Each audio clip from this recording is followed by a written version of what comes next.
رجال دعوة وآل وأصحاب كرام أئمة بهم يغفر الغفار ذنبي وذلتي اللهم طهر حال قلوبنا بذكرك وأتمم نعمتك علينا بفضلك واجعلنا من عبادك الصالحين. بسم الله الرحمن الرحيم. السلام عليكم ورحمة الله وبركاته. وعليكم السلام. الحمد لله رب العالمين وبه نستعين على أمور الدنيا والدين. الصلاة والسلام على أشرف الأنبياء سيد المرسلين وعلى آله وصحبه أجمعين. رب اشرح لي صدري ويسر لي أمري واحلل عقدة من لساني يفقهوا قولي. الحمد لله على نعمة الإيمان والإسلام. Alhamdulillah, kita panjatkan puji syukur kehadirat Allah Subhanahu wa taala yang mana Allah telah melimpahkan kepada kita nikmat iman, nikmat Islam, nikmat sehat wal afiat, nikmat panjang umur dan ketaatannya, yang mana Allah masih menakdirkan kita sekalian untuk berkumpul di majelis yang mubarak ini. Salawat dan salam tak lupa kita haturkan kepada junjungan baginda Nabi besar Muhammad sallallahu alaihi wasallam yang insyaallah telah kita mendapatkan syafaatnya di yaumul qiyamah. Amin amin ya rabbal alamin. Allahumma shalli wa sallim Wa barik alaihi wa alihi. Melanjutkan taklim kita pada pertemuan yang lalu, kita masih membahas bab syurutul qudwati. Syarat-syarat menjadi makmum. Dikatakan pada pertemuan yang lalu, salah satu syarat menjadi makmum yaitu makmum harus tahu, makmum harus niat ikut pada imam atau niat jamaah. Makmuman itu wajib bagi makmum. Imaman hukumnya imam.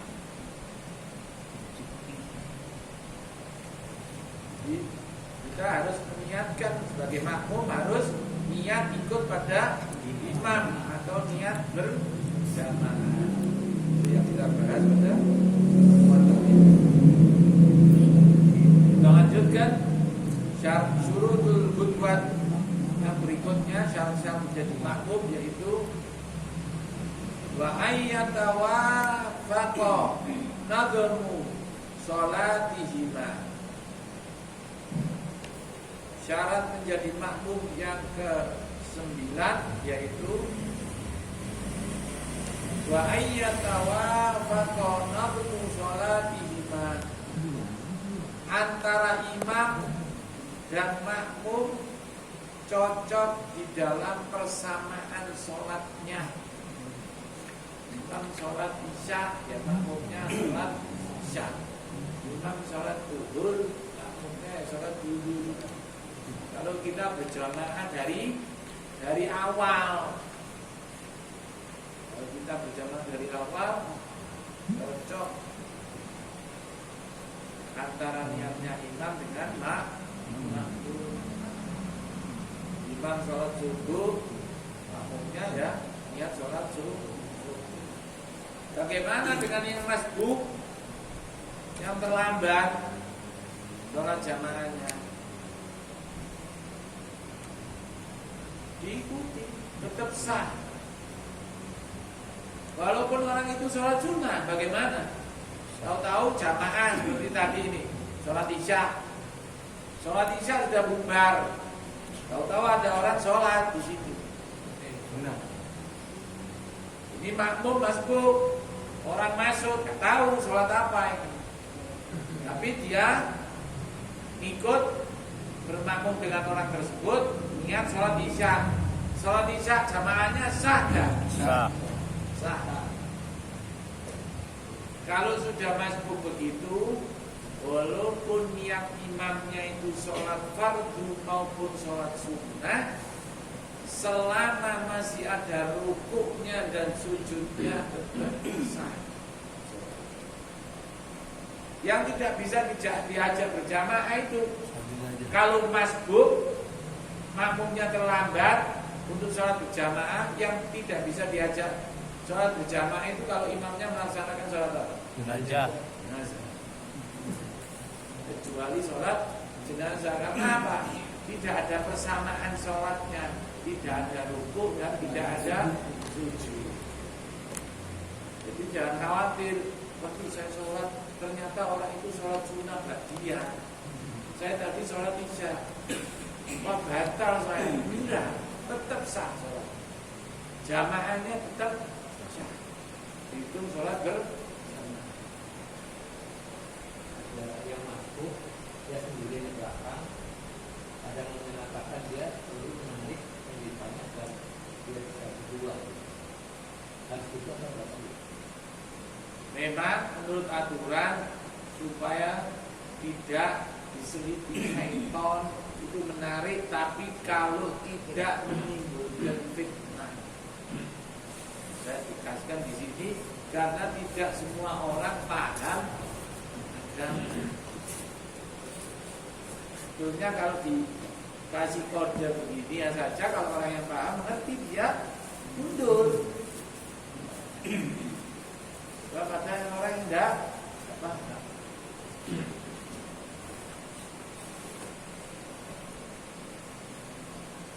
Jadi antara imam dan makmum cocok di dalam persamaan sholatnya. Artinya sholatnya ada rukuknya dan ada sujudnya. Yang tidak bisa dijadikan imam makmum masbuk yaitu sholat jenazah. Yang lainnya bisa. Kemudian syurutul qudwah berikutnya yang ke-10 yaitu wa alla yukhalifahu fi sunnatin.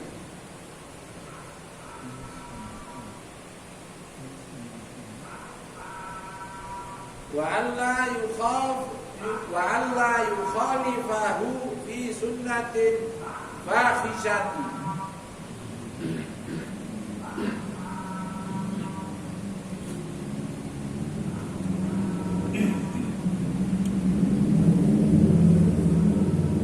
Yang ke-10 wa alla yukhalifahu fi sunnatin fakhishati mukhalafati.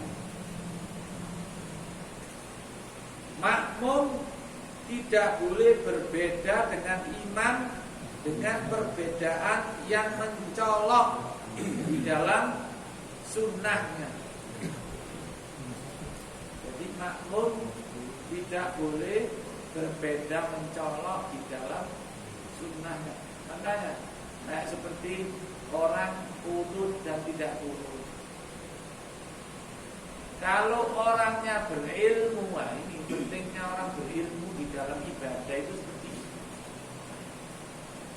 Sholat di tempat yang mana dia biasa melaksanakan kunut, imamnya harus kunut.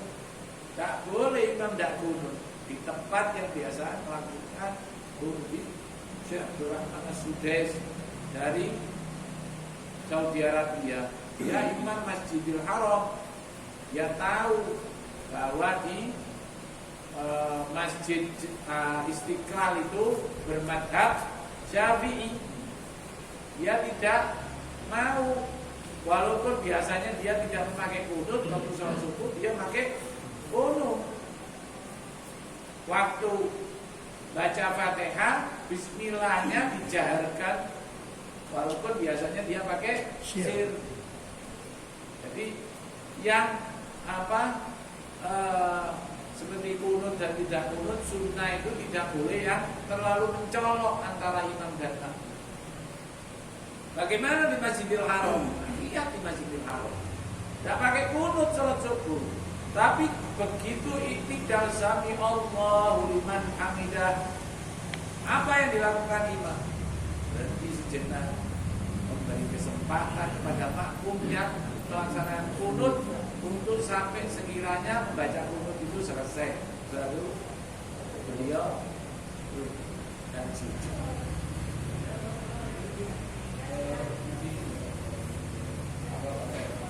Ya begini, yang biasa kunut itu dia enggak, tapi dia begini imamnya. Tapi mengerti. Nah, ini untungnya orang yang berilmu itu seperti ini. Dia tahu ini makmumnya seluruh dunia. Kalau Masjidil Haram kelas dunia juga. Bukan satu madhab tapi banyak madhab. Nah itu harus orang-orang yang berilmu begitu supaya menghindari ikhtilaf ini kan. La yukhalifu, perbedaan bisunnati, di dalam sunnah, fahishatin mukhalafati. Fahish itu yang keras, yang mencolok. Jadi tidak ada perbedaan yang mencolok, terlalu mencolok.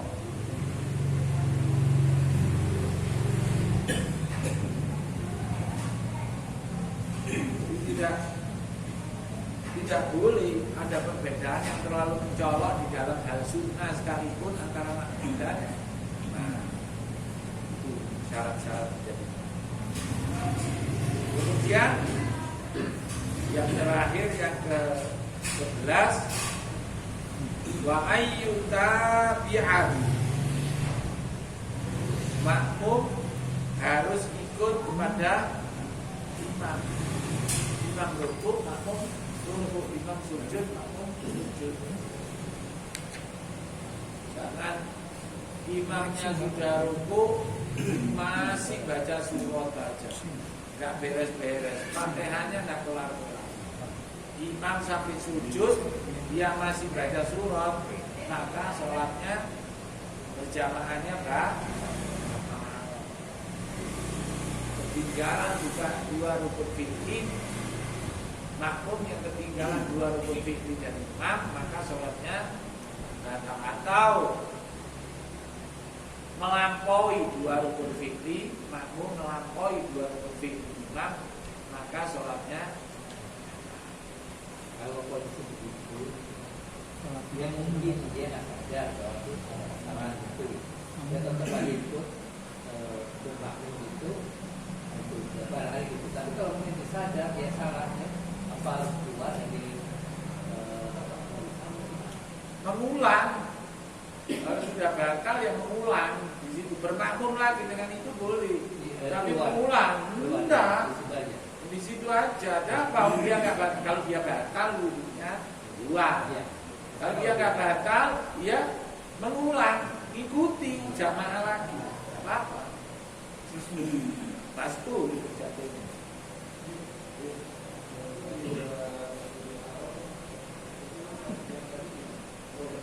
Dua masih ke dalam itu.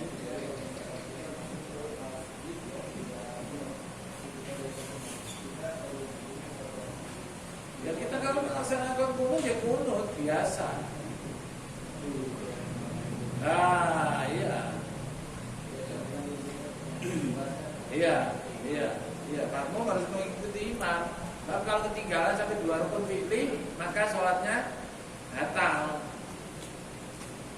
Nah, sekarang pertanyaannya, kalau ada imam ada musafir masuk ke satu masjid di luar kota pada waktu sholat duhur, kemudian mereka meniatkan jamak takdim qasron, berarti apa? Sholat duhurnya yang 4 rakaat jadi 2. Siapa yang menjadi imam? Itu musafirnya rakaatnya paling sedikit.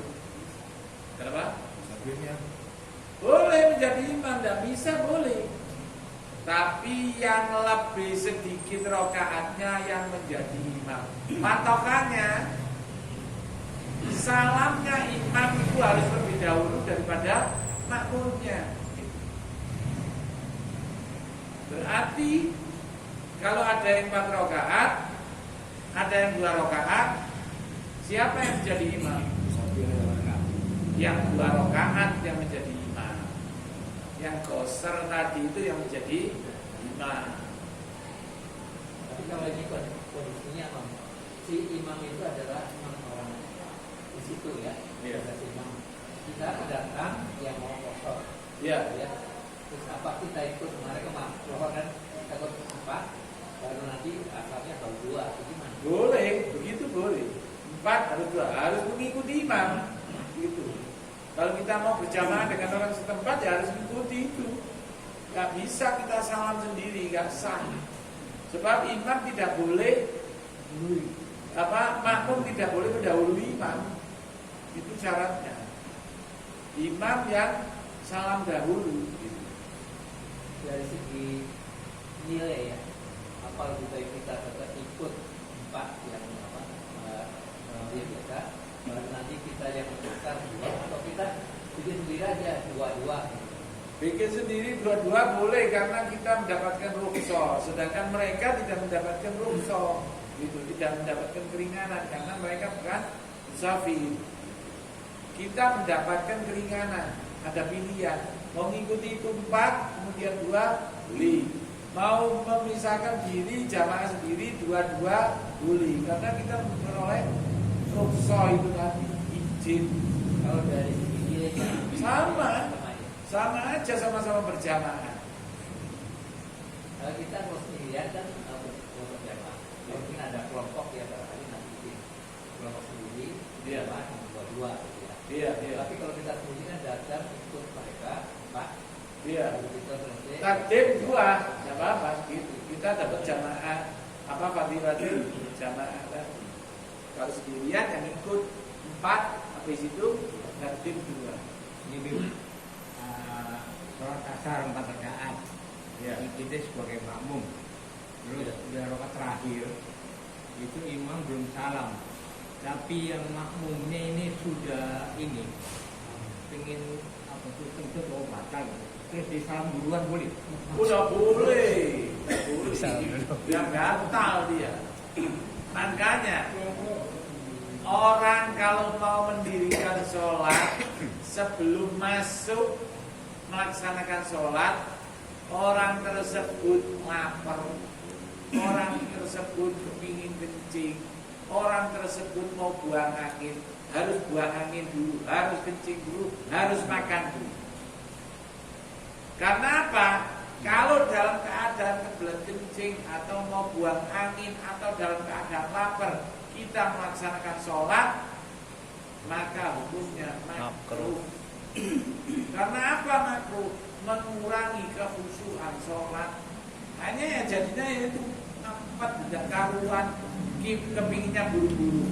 Hanya ada konsentrasi, tidak khusyuknya tidak ada. Menurut saya begini, ada yang bilang bahwa pas rakaat keempat dia belum salam, dalam tujuan anggap baik dia itu apa itu